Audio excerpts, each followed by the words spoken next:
आपके साथ क्या हुआ? हमें रात 10 बजे से पहले कॉल आई। उसके ठीक आध घंटे बाद मैं अपने तमाम ग्रुप्स के साथ तैयार था।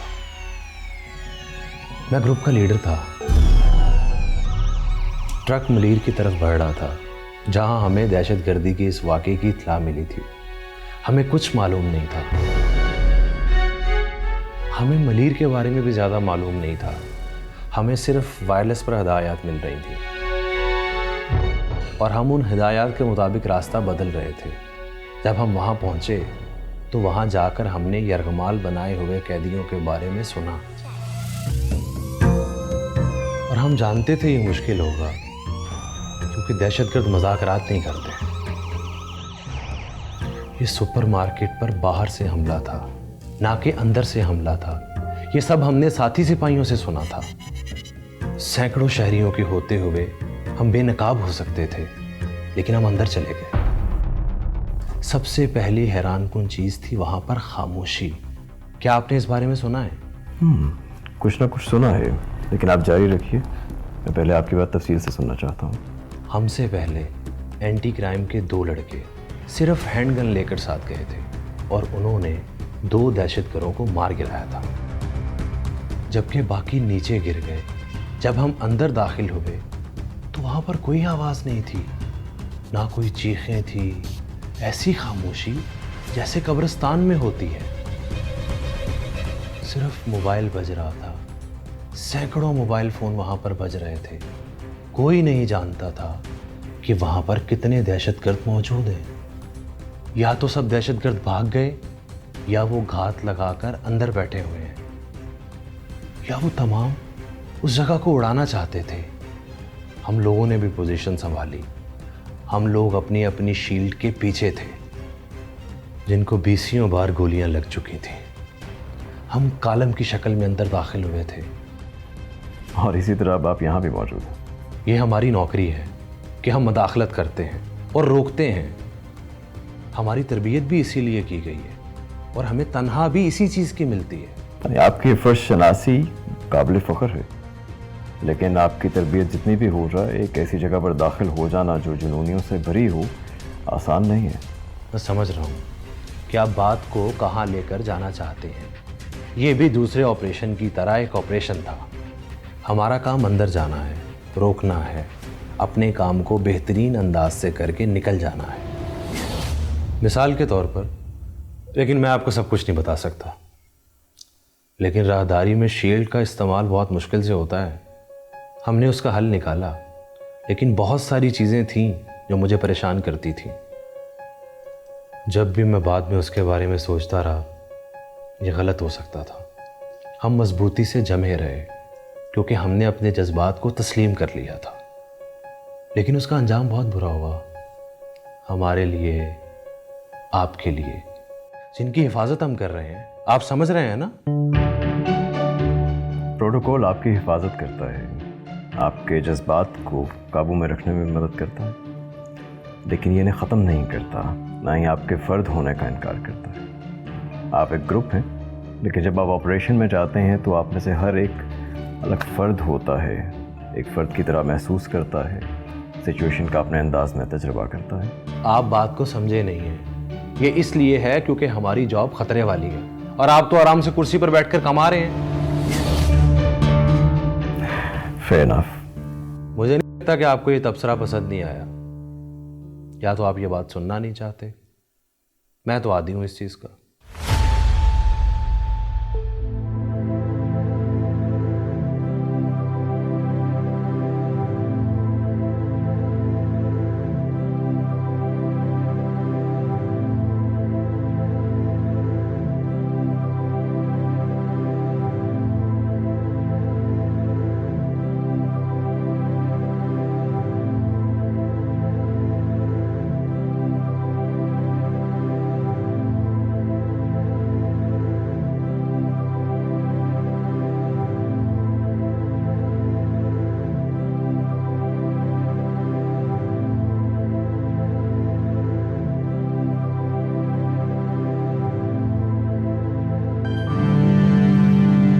मेरा एक दोस्त है, सिर्फ वो मुझे अच्छी तरह से समझता है।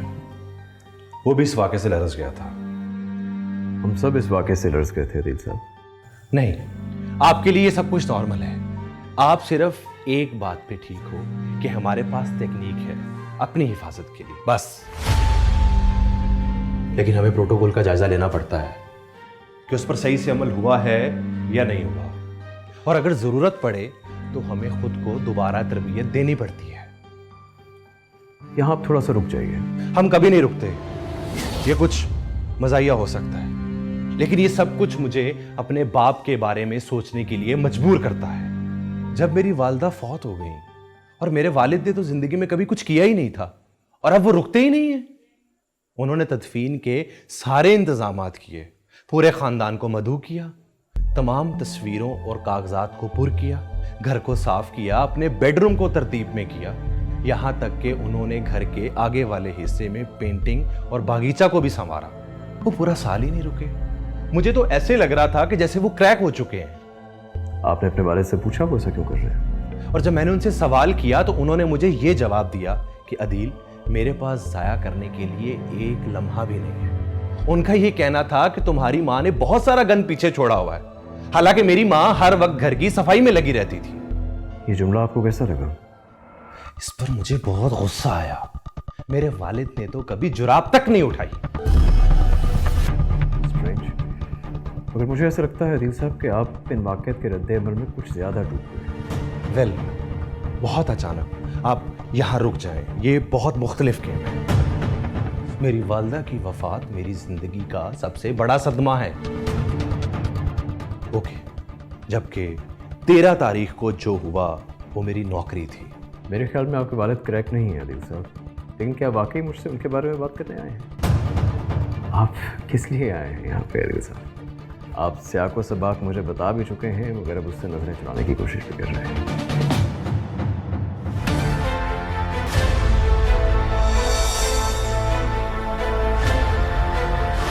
मुझे लगा कि मैं मर रहा हूं। प्लीज मेरी इन सब से निकलने में मदद करें। देखिए, यही दरख्वास्त है कि आपके अंदर जो कुछ भी है उसे बयान करने की कोशिश करें। अगर कुछ वक्त चाहिए तो ले लीजिए। मेरे पास वक्त नहीं है, नहीं है वक्त मेरे पास।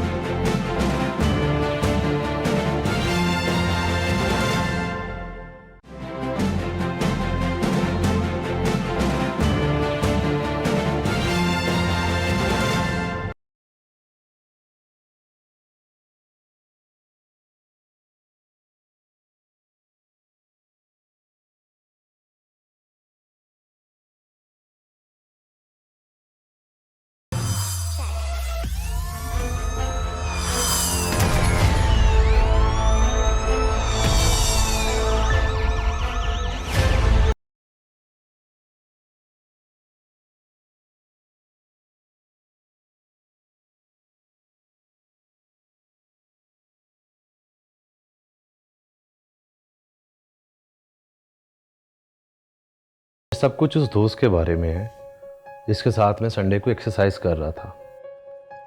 दोस्त का कोई नाम भी होगा? उसका नाम वकार है। He is a great man. हम लॉ कॉलेज से दोस्त हैं। मैं उसके साथ बेतकल्लुफ़ मजाक कर सकता हूँ, और उसकी भी मजाक की हिस्स बहुत अच्छी है।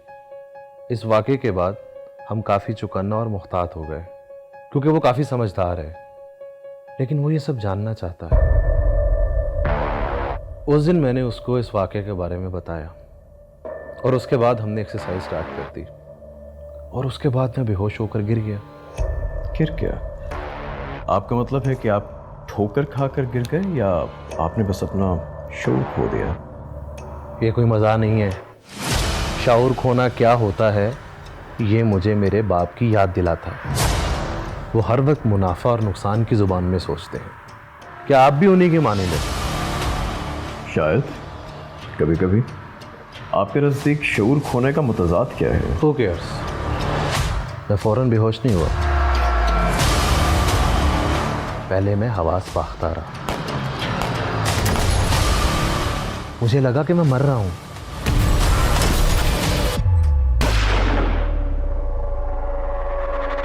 वकार ने क्या किया? वो तो शुक्र है वकार वहां पे मौजूद था। उसने एम्बुलेंस को कॉल की। मैं उसके बाजुओं में गिरा हुआ था। मैंने मजाकन उसे कहा कि तुम बड़ा एंजॉय कर रहे हो, लेकिन उसने मेरी बात का बुरा नहीं माना। काफ़ी नरम मिजाज आदमी है।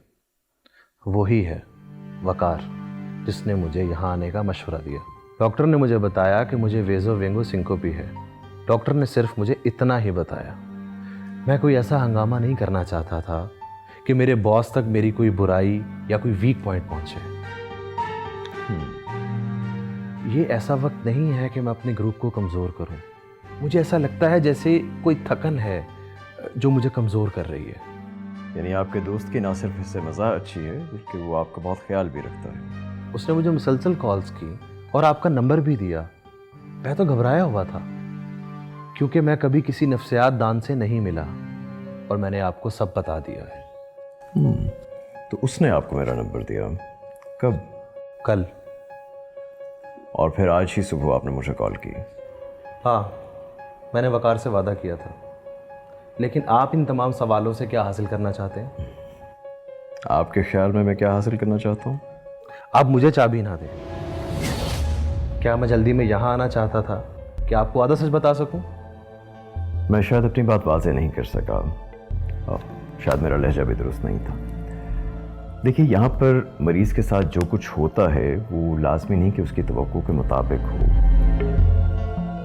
हम अपने आप से भी चीज़ें छुपाते हैं, अपने अल्फाज में चीज़ें छुपाते हैं, हत्ता कि अपने इशारों में भी। उसके बावजूद जो कुछ भी हम कहते हैं, जो भी चीज़ इजहार पाती है, वो अपने अंदर कुछ पोशीदा मानी रखती है।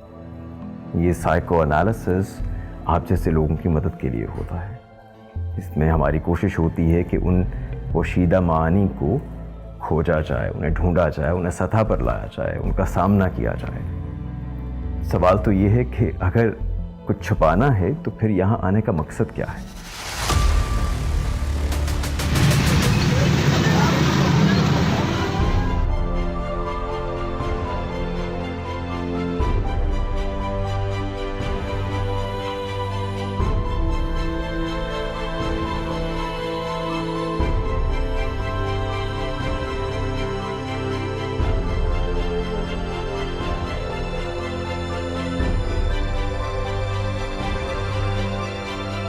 सरोज, मुझे कुछ दिन से आप बहुत परेशान लग रहे हैं। अगर वजह बता दी तो परेशानी में टहलने वाले दो हो जाएंगे। ऐसी भी क्या परेशानी है? ये सिर्फ साइकोलॉजिस्ट नहीं है जिससे साइकोलॉजी अप्लाई करनी होती है। हम सबको ज़िंदगी में एक दूसरे के बातिन में झांकते रहना चाहिए। मैं तो जानती हूँ आपके बातिन में क्या चल रहा है। मैं भी जानता हूँ तुम्हारे बातिन में क्या चल रहा है। अच्छा सरोज, आप अमर शाह से कहें ना कि हमारी कंपनी के लिए काम कर दे, हमारे लिए बहुत फायदा हो जाएगा। मरियम, मैंने पहले भी बताया था, ये बहुत अनप्रोफेशनल है, हमारी प्रोफेशनल एथिक्स के बिल्कुल खिलाफ है। ठीक है,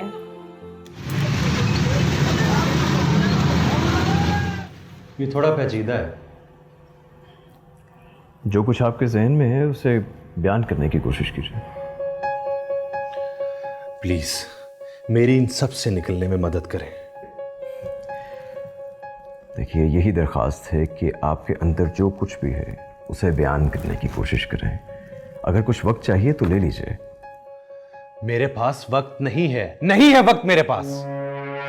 हम बहुत इमरजेंसी वाली हालत से गुजर रहे हैं। ये सब कुछ किसी भी वक्त हो सकता है। हम जानते हैं कि वो सब कहां है। दूसरों को मेरी जरूरत है। मैं मैदान में से भागने वालों में से नहीं हूं। दिल साहब, इत्मीनान रखिए, हम आपके मसले के हल ही के लिए बैठे हैं। आप अपनी बात जारी रखिए। हम जब अंदर दाखिल हुए तो उसने हमें घेर लिया था। मैंने खामोशी के बारे में बताया था ना। खून की बू हर तरफ फैली हुई थी, मुझ पर उछल कर पड़ रही थी। अचानक मैं वहां पर नहीं था, मैं वहां से गायब हो चुका था। लेकिन आप जब कॉलम में हमला करने के लिए होते हैं ना, तो आपके हाथ अगले सिपाही के कंधे पर होते हैं। लिहाजा मुझे कदम उठाना था। मुझे ऐसा लग रहा था जैसे मैं अंधा हो चुका था और कोई नकाब मेरे चेहरे पर आ गया था। मैं नहीं जानता कि यह हालत मेरी कितनी देर रही और फिर मैं वापस होश में आ गया। मैं अभी तक कॉलम में था। हम कुछ देर के लिए रुके। थोड़ी देर बाद हम आगे बढ़ना शुरू हुए।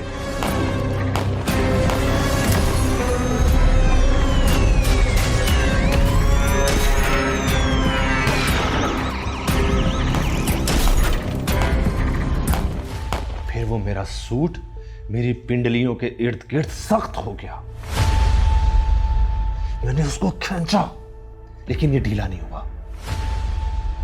मैंने जब नीचे देखा तो एक जख्मी हाथ मुझे पकड़े हुए था।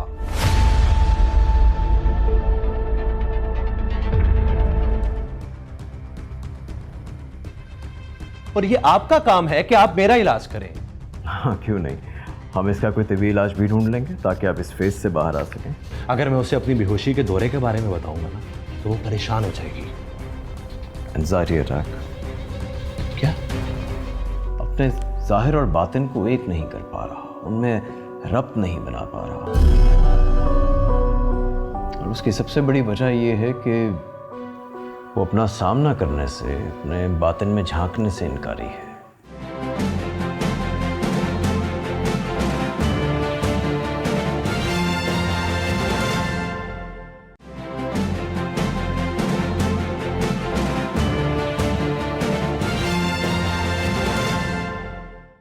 एक हाथ लाशों के ढेर में से बाहर निकला हुआ था। जिंदा और मुर्दा काफी सारे जिस्मों का ढेर लगा हुआ था। हम जिस्मों और खून से होते हुए आगे बढ़ रहे थे। अचानक ये हाथ आया जो मुझे पीछे की तरफ खींच रहा था। मैंने तेजी से अपनी टांग को खींचा और आगे की तरफ बढ़ा। ये प्रोटोकॉल है, पहले अपने आप को बचाओ फिर दूसरों को बचाओ। लेकिन मैं अपने दिमाग से उस सबको नहीं निकाल सका। मैं दिन रात उसके बारे में सोचता रहा। मैं नहीं जानता था कि मेरे साथ क्या हुआ। सबसे पहले जो बात जहन में आती है वो ये कि आपने इन हालात का जिस तरह मुकाबला किया वो माकूल भी था, बहादुराना भी। बाकी घबराइए नहीं, आपकी इस हालत के लिए भी हम कोई ना कोई हल ढूंढ निकालेंगे। आपको यकीन है? यकीन से तो नहीं कह सकता, लेकिन अगर हम मिलकर काम करें तो कोई ना कोई नतीजा निकल आएगा। आप में इसकी अहलियत है। मैं आपकी बात समझा नहीं। इलाज की मुझे जरूरत है और ये आपका काम है कि आप मेरा इलाज करें। हाँ, क्यों नहीं। हम इसका कोई तबी इलाज भी ढूंढ लेंगे ताकि आप इस फेज से बाहर आ सकें। लेकिन असल मुअम्मा ये नहीं है। मैं समझ रहा हूं कि आप बात को कहां लेकर जाना चाहते हैं। मैं मानता हूं कि वकार मेरे साथ बहुत मुखलिस है। उसने मुझे आपके पास भेजा, लेकिन मैं ये सब नहीं कर सकता। क्या? मैं अपने वालिद, अपने बचपन और अपनी मां के बारे में कोई बात नहीं बताऊंगा। मुझे इस मसले में आपकी मदद की जरूरत ही नहीं है। आप अच्छे आदमी हैं, लेकिन यह इमरजेंसी की कैफियत है। मैं इंसानों के लिए जिम्मेदार हूं और जिम्मेदारी का आगाज मेरे साथियों से होता है। मुझे एक बात की समझ नहीं आ सकी, आपने इस सिचुएशन के बारे में आला हुकाम से बात क्यों नहीं की, उन्हें रिपोर्ट क्यों नहीं किया? क्या आप चाहते हैं कि वो लोग परेशान हो जाएं और मुझे नौकरी से निकाल दें? क्या ये प्रोटोकॉल नहीं है? नहीं, हम में से कोई भी इतना बेवकूफ नहीं है। मैं इस वजह से यहां पर आया हूं कि कोई तूफान ना उठे। मैं आपको अपनी जेब से फीस दे रहा हूं और आपकी फीस भी ज्यादा है। यही मेरा प्रोटोकॉल है। मुझे रिजल्ट चाहिए बस। आप ठीक कहते हैं। वैसे अभी तक हमने फीस के बारे में बात नहीं की। यहाँ कोई मुकर्ररा फीस नहीं है और ना ही हर कोई एक जैसी फीस देता है। मेरी फीस कितनी होगी? और काइंडली आप मेरी बीवी की तनख्वाह भी देखें। इस बारे में बाद में सोचेंगे। आपकी वाइफ का नाम क्या है? अनम। और अनम इस सब के बारे में क्या सोचती हैं? नहीं, मैंने उसको नहीं बताया क्योंकि उसमें ये सब सुनने और समझने की ताकत नहीं है। क्या आपने उसे इसलिए नहीं बताया कि कहीं वो आपके बारे में परेशान ना हो जाए, जैसे आपका दोस्त परेशान हो गया था? आपको नहीं लगता लोग आपका बहुत ख्याल रखते हैं? अगर मैं उसे अपनी बेहोशी के दौरे के बारे में बताऊंगा ना तो वो परेशान हो जाएगी। Anxiety attack.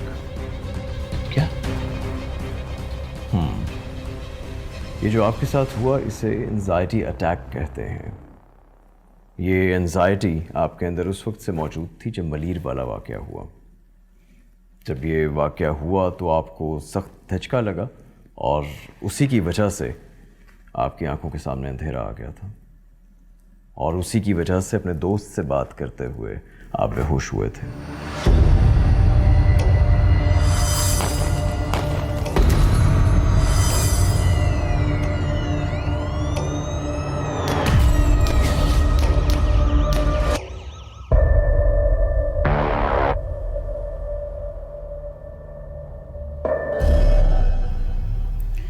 सरोश, तुम्हें क्या लगता है हमें अपने आप को क्यों जानना चाहिए? ताकि अपनी ज़िंदगी को, खुद को ज़्यादा से ज़्यादा बेहतर बना सकें। अपने अंदर की दुनिया से बेखबर रह जाने वाला इंतहा पर पहुंच जाए तो खुदकुशी ही करता है। पहले बातनी, फिर जिस्मानी। मैं समझा नहीं। मेरे पास स्पेशल फोर्स का एक आदमी आया था, बज़ाहिर बहुत मजबूत, सख्त, ताकतवर, अंदर से उतना ही कमजोर। अपने जाहिर और बातिन को एक नहीं कर पा रहा, उनमें रब्त नहीं बना पा रहा। और उसकी सबसे बड़ी वजह यह है कि वो अपना सामना करने से, अपने बातिन में झांकने से इनकारी है।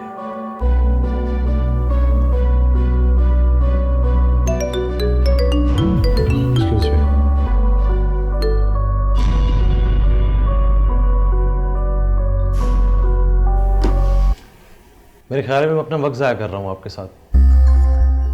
मुझे एक ज़रूरी काम है, मुझे किसी भी वक्त कॉल आ सकती है। मुझे ये बताया गया था कि आप सबसे अच्छे साइकोलॉजिस्ट हैं, लेकिन ये मेरी गलतफहमी है। अब मैं चलता हूँ। मेरे ख्याल में अभी आप नहीं जा सकते। क्या मतलब है आपका? मैं क्यों नहीं जा सकता? आप मुझे जानते नहीं हैं।